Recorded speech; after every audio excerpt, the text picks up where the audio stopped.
Okay. All right. Hi, everyone. Thank you, everyone. All my followers. Silverview is back with another amazing interview. We are very excited. Today, I'm interviewing Raine Turner, the author of Reveal, Heal, and Shine. Raine is a transformational empowerment coach. She helps strong, independent women who feel that they're stuck on the treadmill of life to be able to create more time, more freedom, more self-confidence, and energy in their lives. And it's not just limited to women. Men and women definitely benefit from what she has written here. So when you change your mind, you definitely change your life. And she, as I mentioned, is the author of Reveal, Heal, and Shine, which is available on Amazon, and it'll be available on the link below as well. And it goes through the 5 steps to emotional freedom. And there's a workbook included as well, which will be very helpful. So Raine, it is so great to have you on the show. Yay! Welcome. Oh, thank you so much. So I'm really, really excited to be here. Absolutely thrilled. Thanks for Absolutely. asking me. Oh, you are welcome. Like I'd mentioned right before we started, my followers or my viewers are people who are either interested in entrepreneurship or have just Yeah, started yeah. entrepreneurship. And so much of entrepreneurship is mindset. And being emotionally healthy, emotionally freedom is so critical to an entrepreneur mindset. So I was excited to read your book. And actually, hold on, before we dive in, I didn't get to do one part. Her book is available on Amazon. There you go. See? Yay, thank you. It is. Yes. There you go. All right. So, Raine, let's go ahead and dive on in. What inspired you to write this book? Whew. It's quite a difficult one, actually. The inspiration came with, for myself, with getting my program online. I've been wanting to take it global for a long, long time. And I hadn't found the right, how can I put it? I hadn't found the right system that was going to help me to bring it to the platform that I wanted to in the way I wanted it to until probably last November. And I realized that for a lot of people, they really don't know what self-empowerment means Mm-hmm. in its Yeah. in its purest form.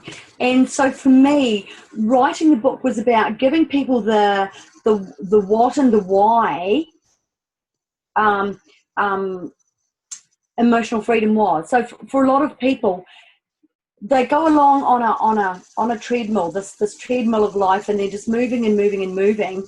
And what they're not aware of is everything that they think and everything that they do, everything they believe and say is learnt behavior. Mm-hmm. And of course, when we look at, everything that we do on a day-to-day basis, we've learned it from someone or from somewhere.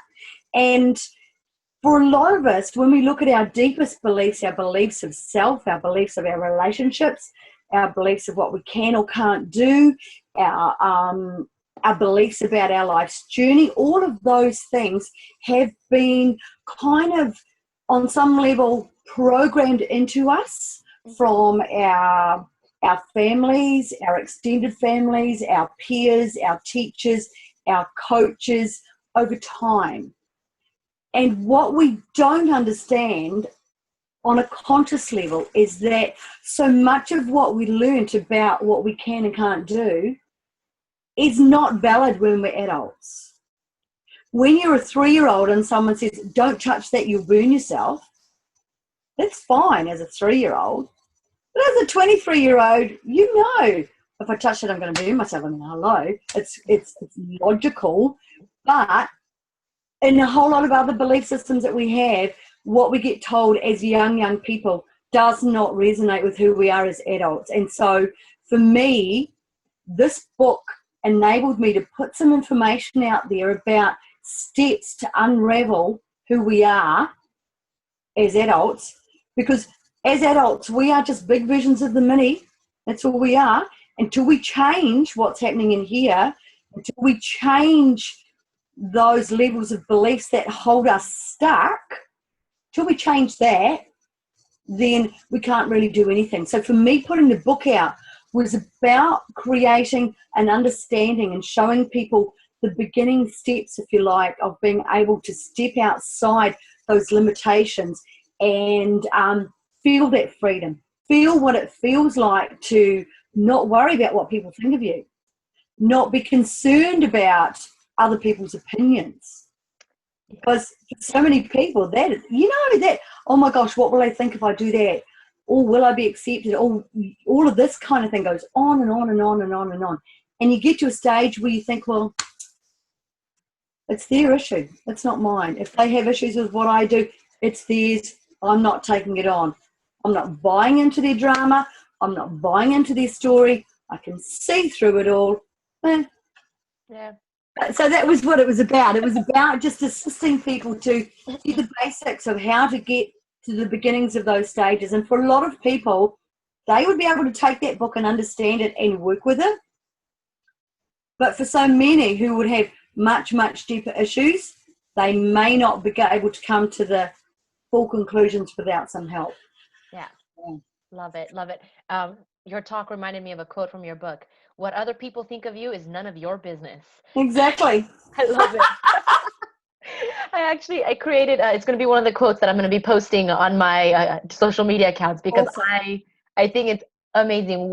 Far too many of us spend way too much of our time focusing on that. And it's really interesting. Napoleon Hill, in one of his books, had been talking about what we fear isn't really the fear of failure. It's we fear what people will say if they perceive we fail.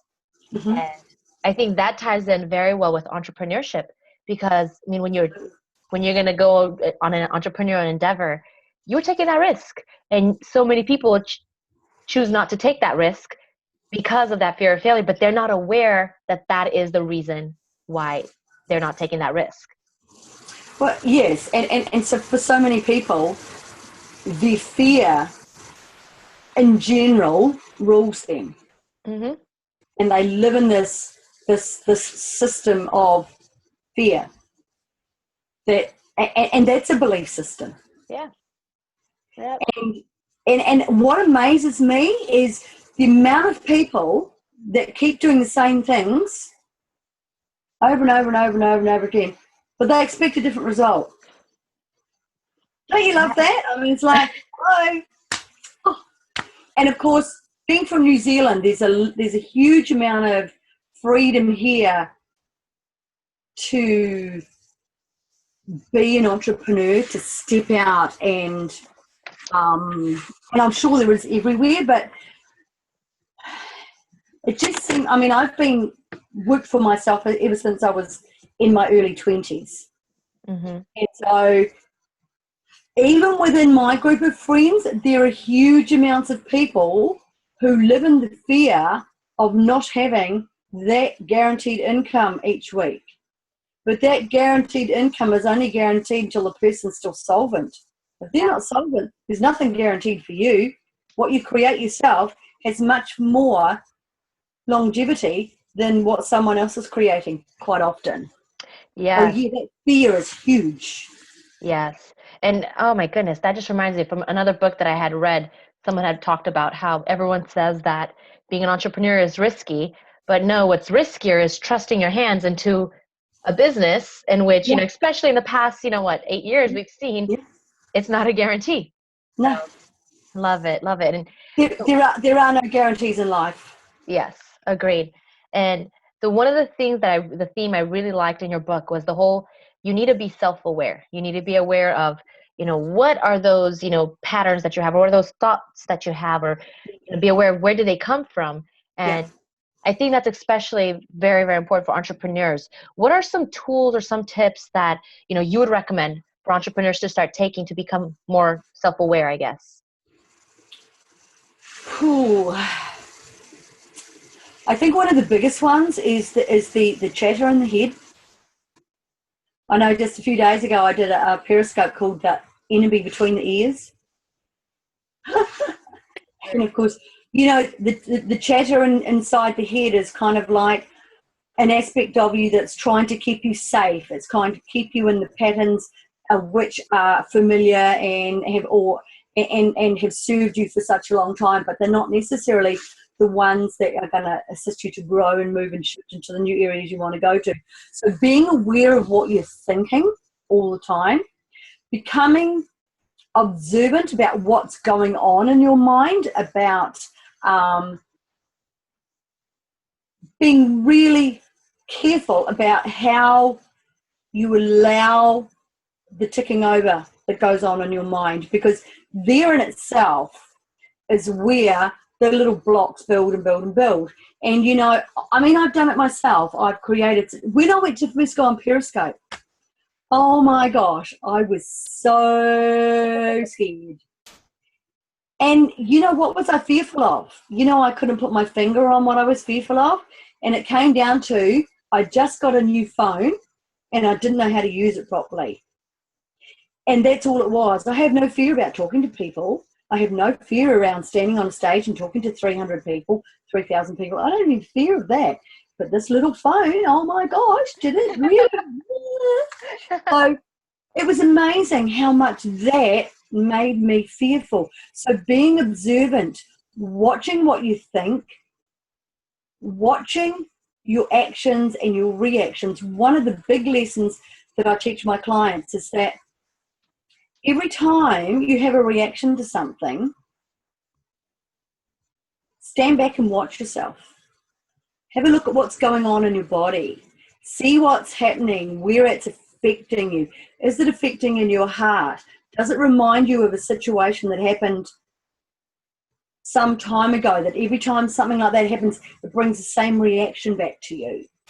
And if it is, acknowledge that it's about that experience. It's not about this experience.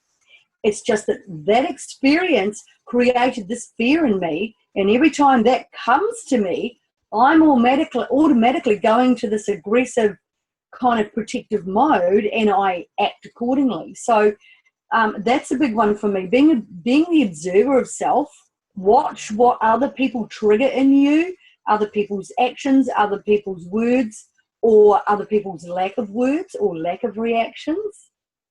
And what are you making it mean about you?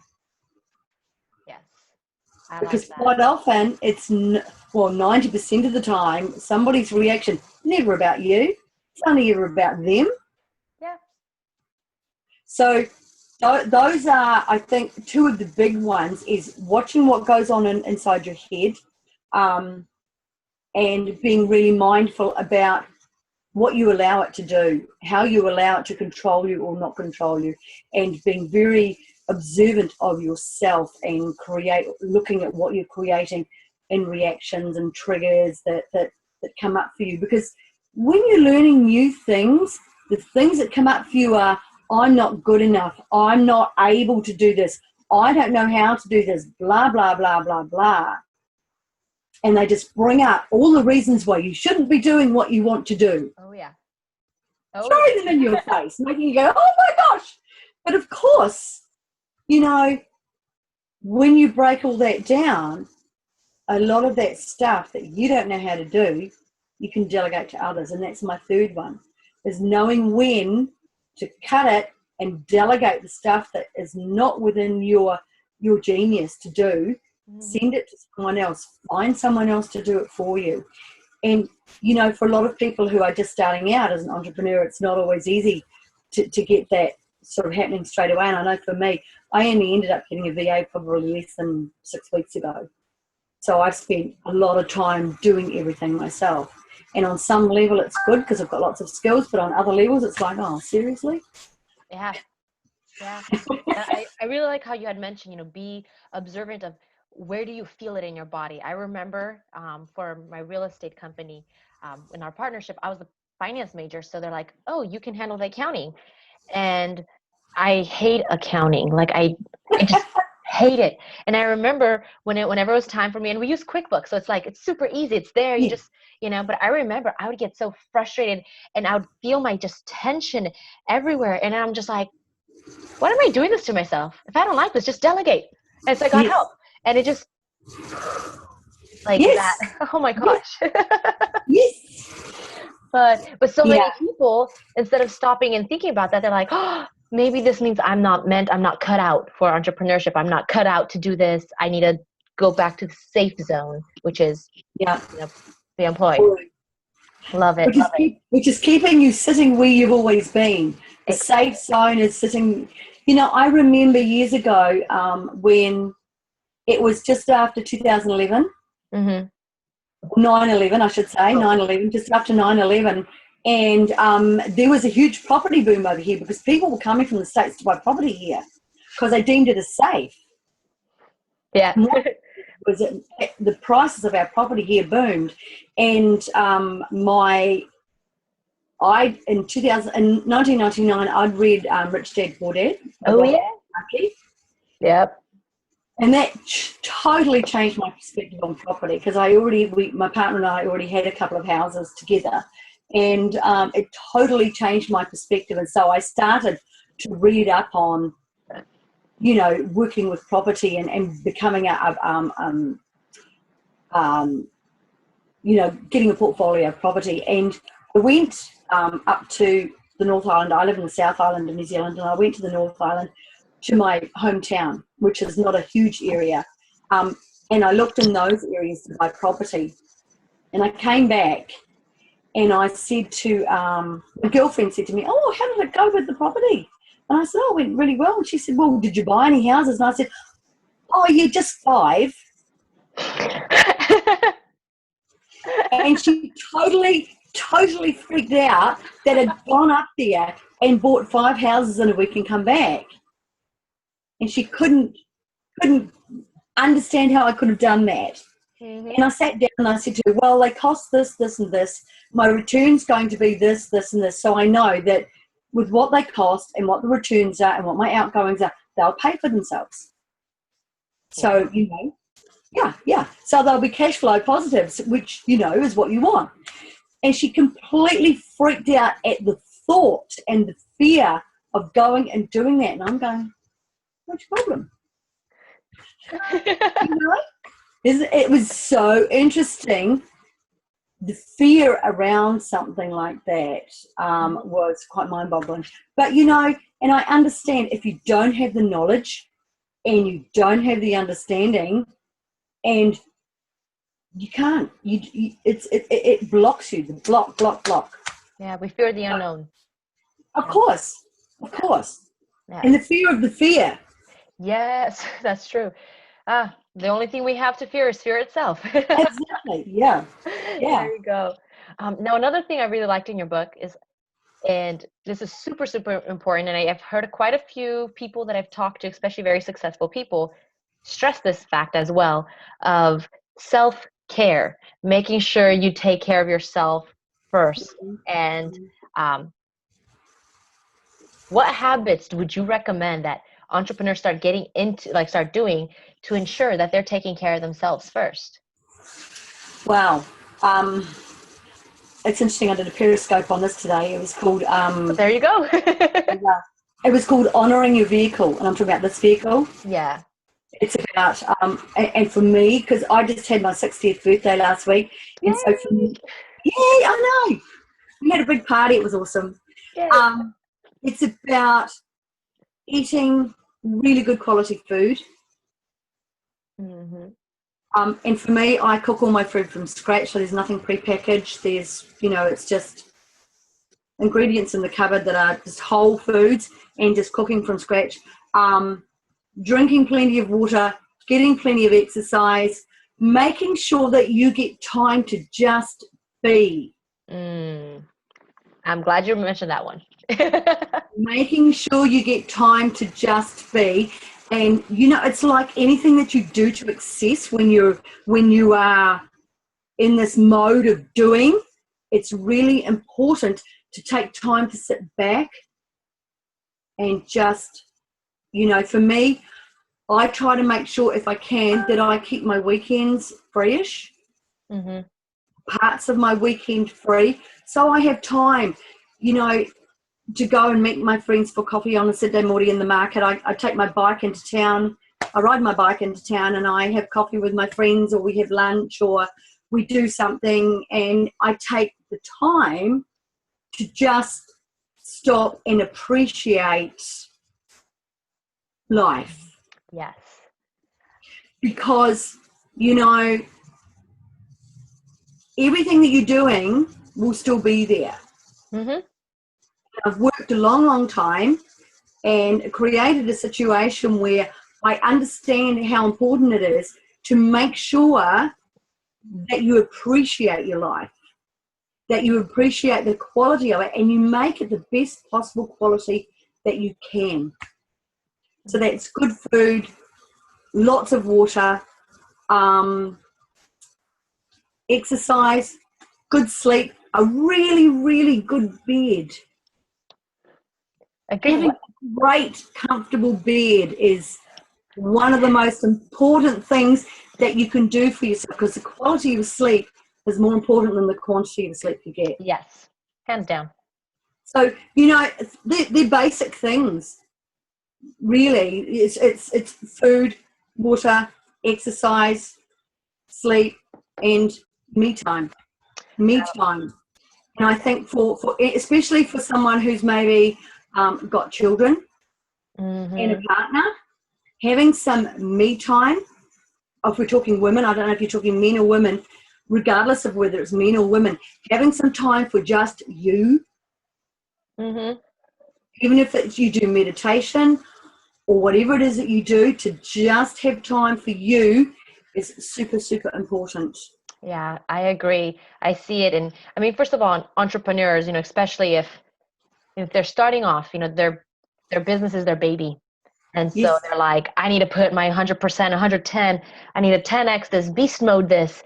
And then they don't realize that, yeah, but even your car runs out of gas eventually and you need to refill the gas. Exactly. And so I feel especially women tend to take on or responsibilities of other people or feel responsible for other people a lot more than anyone else. Yeah. So training yourself for that me time. To me, I had I think in 2012 it was, I think, when it really hit me that I really need to take me time, because I've grown up, my parents were always the do, give for others, give of yourself, which is amazing. It's beautiful. But I remember in 1 week, it was my birthday week too. I was planning an outreach trip to Mexico. I was also the head fundraiser for this volleyball tournament that we're having for that. Super busy at work.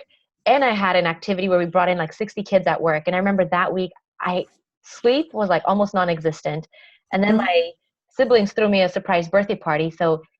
And on the day of the fundraiser, so that week, oh my gosh. And so I ran the fundraiser. And by the time the final game was being played, I just could feel my body saying, if you don't go home now, you're going to collapse. I remember driving home, crying, like not even realizing why I'm crying, but just because I couldn't do anything.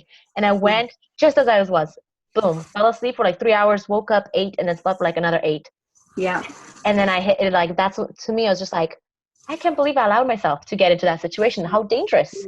It is dangerous, because your blood sugars can go AWOL, all sorts of things can happen when you're in that situation. I think being aware and listening to your body and having that awareness. I know for me that I need to eat on a regular basis, otherwise my blood sugars get really low and I get dizzy and I get a bit irritable when that happens.